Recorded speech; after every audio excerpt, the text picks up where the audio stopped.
sing, freak your head to bring your Pokemon best wishes. Season 2, episode 44 review. Yes, I know I've kind of fallen off the wagon. I'm going to talk about a few other things while with the review. Because review is one of those episodes I'm kind of indifferent to, because the whole premise of the episode is that we get to see Oak again, and it's pretty much a Rotom capturing episode, a whole bunch of it's not really an episode, this is kind of the whole thing with the DOS series in general.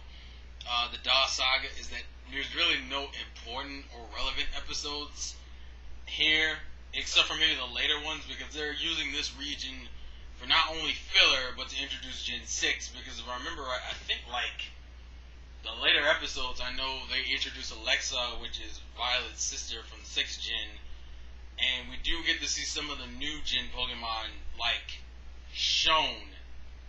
And we also got a trailer, I think, a few weeks ago for an X and Y, which pretty much confirms that Dent, at least Dent, I don't know about Iris, but I know for a fact Dent is not going to be back for next season, because they show a scene of him hanging out with Brock, and if I remember right, I'm going to put that in the description, but I know that for a fact that we probably won't see Dent next gen, which I'm a little sad about, but at the same time, considering all...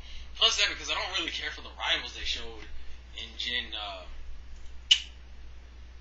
for the rivals we've seen so far in Gen 6, I've been kind of like, yeah. So, ironically, actually, this review will be up around the same time as it comes up in America, because I've procrastinated so long with these episode reviews that the American releases have caught up to where I am in terms of the Japanese reviewing.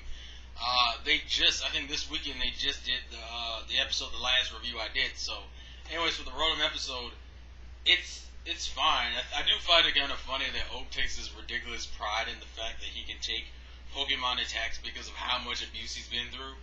I don't know why I find that funny. I just found that funny, especially because Iris does that whole thing where he's like, "You shouldn't be proud of that." Like it's like, you really shouldn't be proud of that. Like, you seem overly proud about something that's not really what's the word for it? It's not really that. It's not something that you would consider an accomplishment.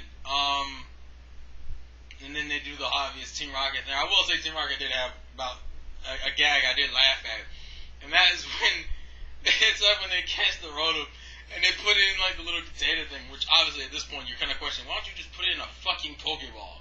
Just saying.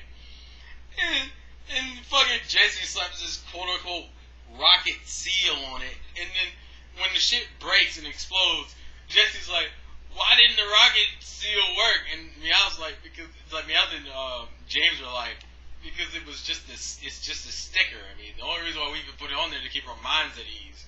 I was like, what?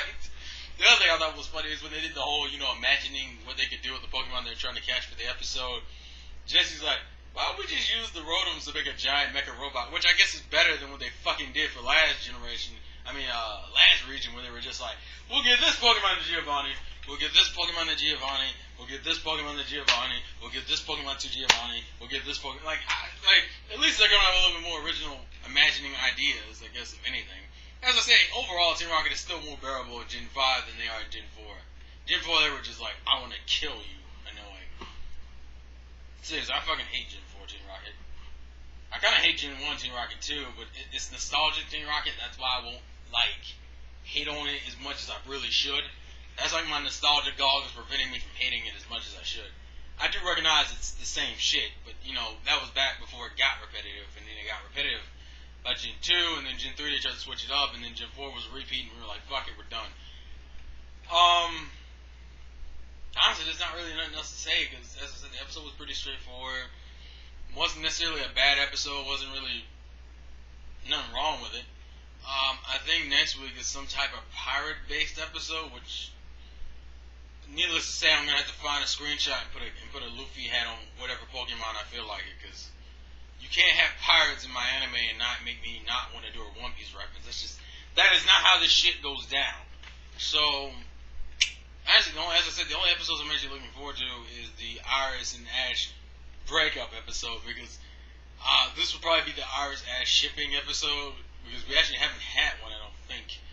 And then watching X and Y, we know Dennis coming back, or Solomon, whichever name you want to call him, because as I said, the trailer shows him hanging out with Brock, which confuses me because, in terms of everything else besides they're replacing each other, what do those two have in common? Why would he be hanging out with Brock?